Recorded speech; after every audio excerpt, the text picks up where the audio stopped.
নমস্কার বন্ধুরা, আমার চ্যানেলে আরও একটি নতুন ভিডিওতে আপনাদের সবাইকে স্বাগত জানাই। আজকে খুবই গুরুত্বপূর্ণ একটি ভিডিও শেয়ার করছি আপনাদের সাথে। এই সমস্যাটা হয়তো আমাদের সবার সাথেই হয়, নখকুনি, নখ পেকে যাওয়া। বিশেষ করে যারা গ্রামে থাকে তাদের কিন্তু সবসময় কাদার মধ্যে হাঁটা, মাটির মধ্যে হাঁটা, বৃষ্টি বাদলের জন্য এই নখকুনির সমস্যায় ভোগেন। শুধু গ্রামের লোক না, শহরের লোকেদেরও কিন্তু এই সমস্যাটা হয়। আমরা অনেক কিছু কিনে এনে ট্রাই করি, তাও কিন্তু এই সমস্যা থেকে রেহাই পাই না। সবসময় চিরতরে কিন্তু আমাদের নখের মধ্যে নখকুনি থাকে। এই সমস্যা থেকে রেহাই পাবেন 100% গ্যারান্টি দিয়ে বলছি। পুরো ভিডিওটা দেখুন, কাজে দেবে। প্রথমে একটা প্লেট নিয়েছি আর নিয়েছি একটা কাঁচা আলু। এই কাঁচা আলুটাকে আমাদের গ্রেট করে নিতে হবে। আপনারা চাইলে থেতো করে নিতে পারেন, তবে খুব বেশি মিহি করলে হবে না। গ্রেট করলে যেমন হয় সেই রকমই করতে হবে। দেখুন, এখানে একটা গ্রেটার নিয়েছি। এই ধরনের গ্রেটার আমাদের প্রত্যেকের কিচেনে থাকে। গ্রেট করে নিচ্ছি। এই আলু কিন্তু আমাদের নখকুনি সারাতে শুধু দূর করবে তা নয়, আমাদের অনেকের নখ দেখা যায় কালো হয়ে যায়, একদমই কিন্তু সাদা হয় না। সেই কালো দাগ কিন্তু দূর করে নখগুলোকে সাদাও করবে। এই আলুর রস খুব ভালো আমাদের নখের জন্য। এটাকে আমি গ্রেট করে নিচ্ছি। কতটা করতে হবে বলে দিই, প্রায় 2 চামচ থেকে 2.5 চামচ মতো হবে, সেই রকমই করতে হবে। যেহেতু নখের মধ্যে অনেকটা করে লাগবে, লাগিয়ে অনেকক্ষণ রেখে দেব, সেই জন্য। আলুটা গ্রেট করা হয়ে গেছে। এখানে চামচ দিয়ে আমি একটু মিশিয়ে নিচ্ছি। আপনারা দেখে বুঝে যাচ্ছেন যে কেমন আমি করেছি। আর প্রায় 2 চামচ মতো হবে। আন্দাজটা তো আপনারা বুঝতে পারছেন। দেখুন, এইভাবে কিন্তু আমার 2 চামচ মতো হবে, এরকম বানাতে হবে।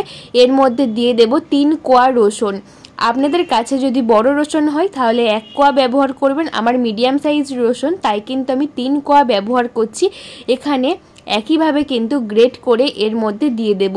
রসুন জ্বালা পোড়া কমাতে কিন্তু অনেকটাই সাহায্য করে রসুনের রস। এইভাবে কিন্তু গ্রেট করে দিলে আমাদের নখের মধ্যে লাগাতে খুব ভালো সুবিধে হবে। তাই সমস্ত কিছু আমি গ্রেট করে দিয়ে দিচ্ছি। তারপর এই দুটোকে ভালো করে মিশিয়ে নেব। যারা মাঠে ঘাটে কাজ করেন, গ্রামে থাকেন, তাদের কিন্তু অসম্ভব পরিমাণে জ্বালা পোড়া যন্ত্রণা হয় সন্ধে হলে বাড়িতে আসলে। তখন কিন্তু একটু বানিয়ে নিয়ে ব্যবহার করলেই কিন্তু আরাম পাবেন। পরের দিন সকালে এই জ্বালা পোড়া থাকবে না, এক নিমিষেই উধাও হয়ে যাবে, আপনারা কিন্তু বুঝতেই পারবেন না। দেখুন, এইভাবে কিন্তু ভালো করে মিশিয়ে নিয়েছি। এর মধ্যে আর একটি জিনিস আমি ব্যবহার করব, তো তার আগে কিন্তু ভালো করে মিশিয়ে নিতে হবে। দুটো ভালো করে মিশে গেছে। এখানে কিন্তু নিয়ে নেব সরষের তেল। আমাদের সবার কাছে সরষের তেল থাকে। সরষের তেল 1 চামচ মতো নিতে হবে এখানে। আর সরষের তেলটা ব্যবহার করার একটা নিয়ম আছে, সেটা আমি বলছি। এখানে আমি 1 চামচ মতো সরষের তেল নেব। পুরোপুরি 1 চামচ নিচ্ছি না।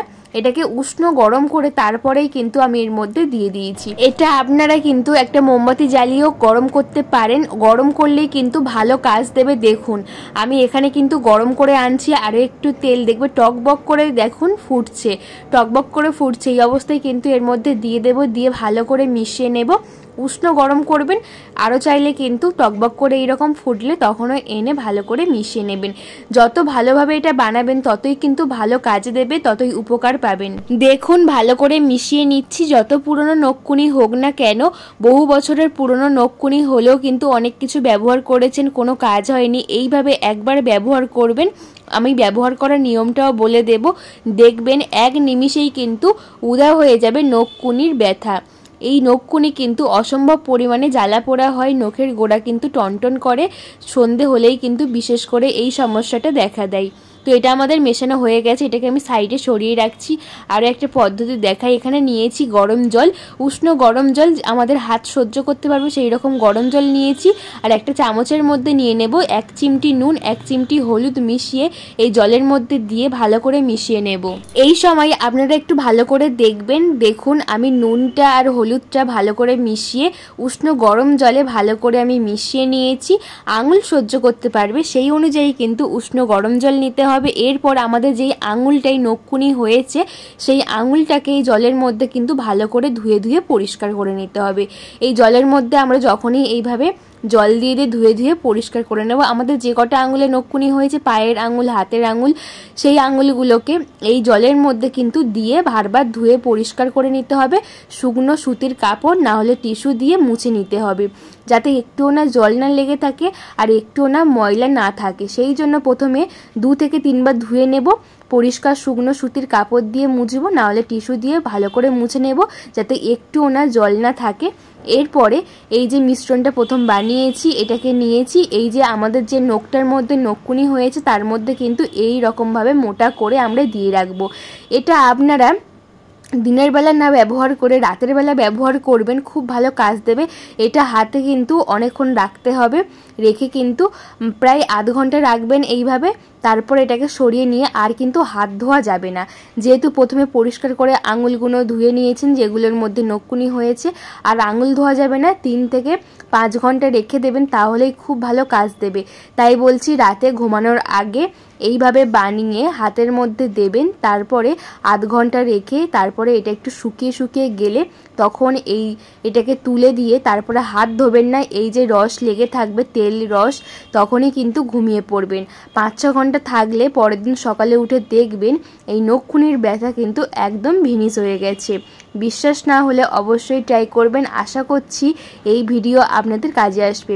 দেখুন একটু কড়া কড়া হলে, একটু মানে শুকিয়ে গেলে তখন এইভাবে তুলে দেবেন, দিয়ে হাতের মধ্যে কিন্তু এই রস লেগে আছে, তেল লেগে আছে, এই অবস্থায় কিন্তু ঘুমিয়ে পড়তে হবে।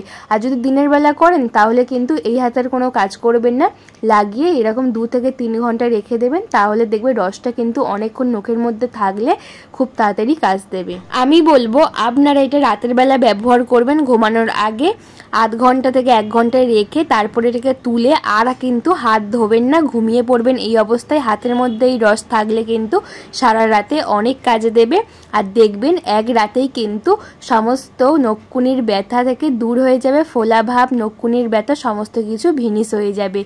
এই ভিডিও আপনাদের আশা করছি কাজে দেবে। একবার না ব্যবহার করলে আপনারা বিশ্বাসই করবেন না যে কতটা কার্যকরী এই ভিডিও। আজকের ভিডিও আপনাদের কেমন লাগলো একটা ছোট্ট কমেন্ট করে জানাবেন। যদি একটু ভালো লাগে লাইক কমেন্ট শেয়ার করে আমার পাশে থাকবেন, আর বন্ধু বান্ধব সকলের কাছে শেয়ার করে দেবেন যাতে সবার একটু উপকারে আসে। সবাই ভালো থাকবেন, দেখা হবে নতুন ভিডিওতে। আজকে আমার ছোট্ট রিকোয়েস্ট, আজকের আমার এই ভিডিও আপনারা কে কোন জায়গা থেকে দেখছেন কমেন্টের মাধ্যমে জানাবেন। সবাই ভালো থেকো, টাটা, বাই বাই।